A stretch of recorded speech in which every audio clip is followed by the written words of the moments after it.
this is first of all. The Les Paul guitar. You tell me who designed it, Les Paul. where it was designed, how it works, and who even thought this would be a good idea in the first place.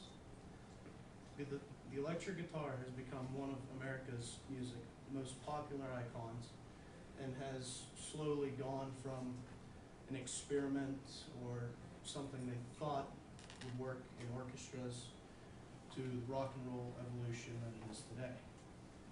I've been an amateur blues and country guitarist for the last 3 years, and this is my Les Paul.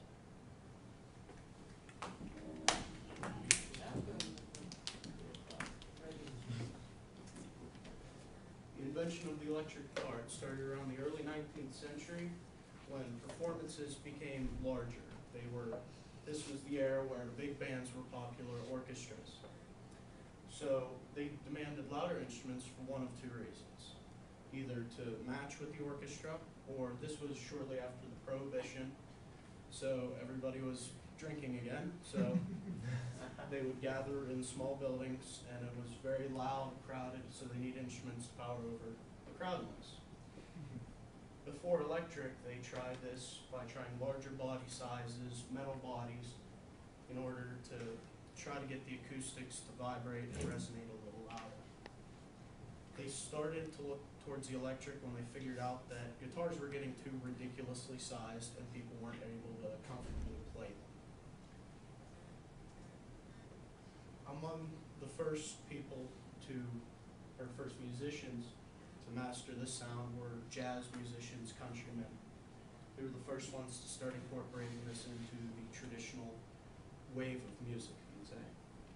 And later in the 40s and the 50s, they started designing solid bodies, which I'll get into that later. The louder guitar.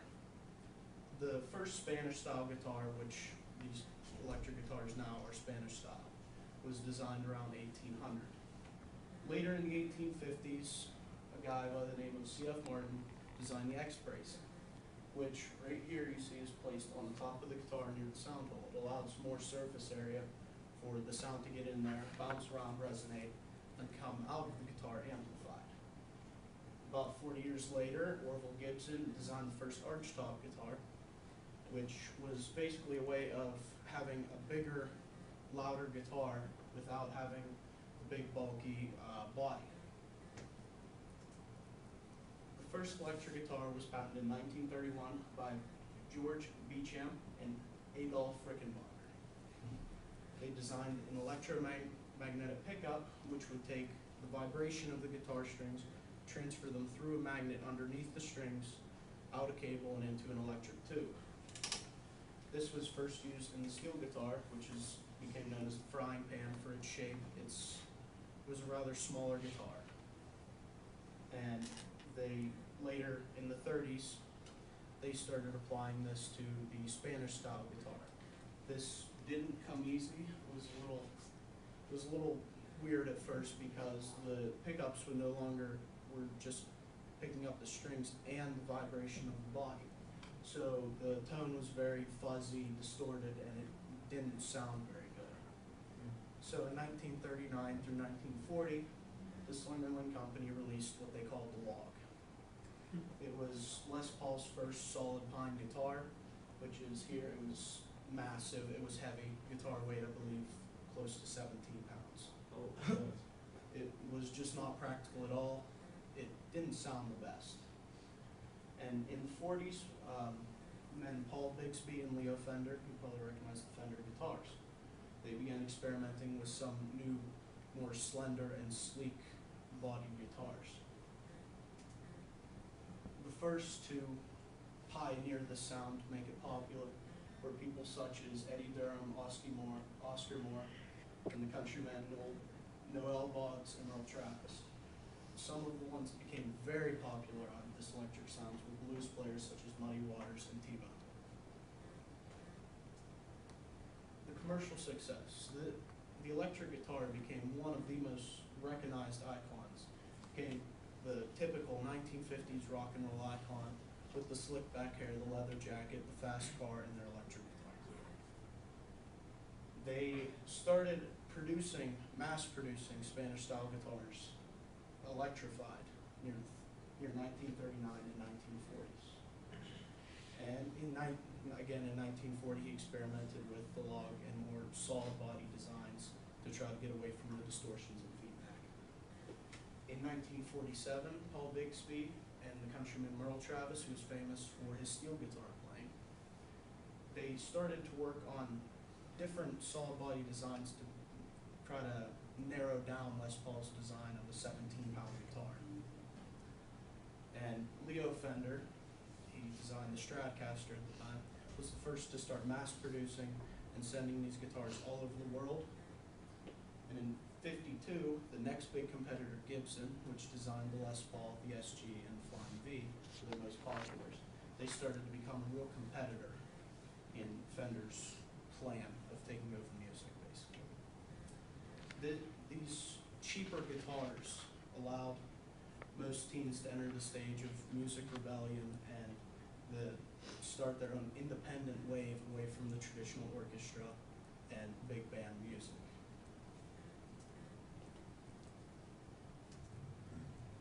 In the 60s, 70s, and the 80s, the guitarists got bored with the traditional clean-sounding guitars. So they started distorting, using a lot of feedback and effects to add a sound which was, for most part, in the older generation, undesirable. The first one, the man Jimi Hendrix, he revolutionized this by adding what's called a tremolo bar, which when you pressed or moved it, it alternated the string's position on the guitar, which gave them a wobbly or weird sound. He stood very close to the amp, which at the time gave a lot of feedback and distorted the sound of the guitar. They tried louder solos, flashy, and just sheer volume they used. Eddie Van Halen, as you know, was the main pioneer of what was now known as heavy metal. And female country guitarist Bonnie Raitt, she started using different sounds that were unfamiliar to country. The innovative design, this is the Stratocaster. It was designed around the 50s, and since the sound doesn't depend on the shape, they wanted a traditional car-looking guitar. They tried the tail fins and bright colors like what appeared on Detroit's models. The Flying V took a NASA-like approach. It started the spaceship-looking guitars, the other weirder-looking guitars. Eddie Van Halen designed his guitar in his garage by bits and pieces of Schecter and Fender guitars and decorated with spray paint and masking tape. And Prince, for his shows, he changed his name to that symbol, so he played guitars that were customly made for him. Most designers, they started focusing more on finishes and the way the guitar looked on top of how it sounded. An acoustic is a very, very simple instrument.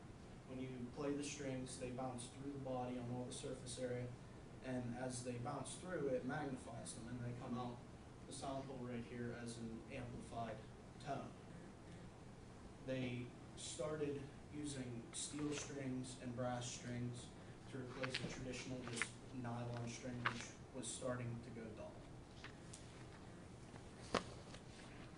The electric acoustic, again, basically the same thing, but most of them have a pickup that is placed right here on the sound hole that will catch the amplified sound and send it through the cable and into a current, which is through the amp.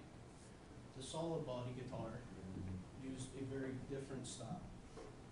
It had 2 or 3, sometimes 4 pickups placed underneath the strings that would take the tone through these, out the jack, and into the amp.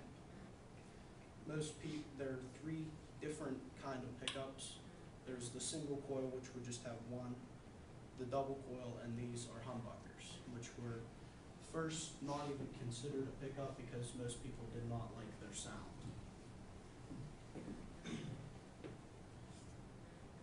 The Hawaiian or steel guitar was mainly used country, blues. It's still a very popular instrument, but not as well known to most people now.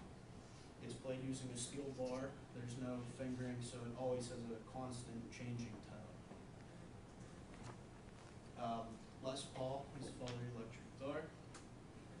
He was born Lester Colfus in 1915 in Wisconsin. He started playing at the age of 9 and was performing as a semi-professional country player at the age of 13. And he was Capitol Records, released his first 2 experimental 8-tracks with what was his solid body guitar. He almost died in a car crash in 1948 near Detroit, I believe. And the Les Paul was his crown jewel. That's what he was known for. It was known to be played by such people: Eric Clapton, Dwayne Allman, Jimmy Page, and himself. He recorded instrumental duets with Chet Atkins, who was one of the most talented country guitarists to date.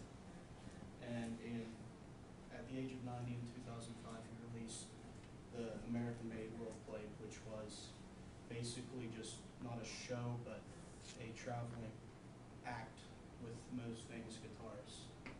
And he died while working in his workshop at the age of 94 on August 13th. Some popular models: Jimi Hendrix, who's considered one of the most influential guitarists of the century. He headlined the 1969 Woodstock concert. He was famous for playing his 1960s reverse headstock, which was basically a right-handed guitar restrung left-handed. Jimmy Page, the lead guitarist of Led Zeppelin, and he's ranked somewhere in the top 10 greatest guitarists in history according to Rolling Stone. He played the Les Paul Classic. Eric Clapton, he was one of the most successful musicians in the 20th and 21st century. He has 3 inductions into the Rock and Roll Hall of Fame and played with the band he called the Blues Breakers and Green. He has his own signature Stratocaster. Slash, who is the current lead guitarist of Velvet Revolver and former lead guitarist of Guns N' Roses. He was ranked somewhere near the top 15 in the Rolling Stones top 100. Carlos Santana, he was famous in the late 60s and early 70s. He had a unique style where he based salsa, rock, blues, and jazz all together. He said his blues-based guitar on top of Latin percussion, and he has his own signature guitar at ESG. Angus Young, the co-founder of AC/DC, he was known for his hard lead style. He was crazy on stage. He would really make the show, and he was ranked very lowly in the 96th position on the top 100. And he has his own signature SG. Lead guitarist for Metallica, Kurt Hammett. He, again, was ranked 11th in the 100 greatest guitarists. He, again, made his own custom guitar, naturally. Keith Richards, the member and co-founder of Rolling Stones, his songwriting partner, and fellow guitarist, in fact, Mick Jagger. He was known for his innovative rhythm playing, and he was ranked 10th in 2003 100 greatest. He has his 1950s Telecaster and his Gibson Les Paul. The guitar has slowly grown from the experiment, and most people didn't consider it even an instrument at first. But I would strongly encourage any of you who think you have any interest in this to play. It's one of the more simple instruments to play, and it's very versatile and it's very fun at that. Thank you.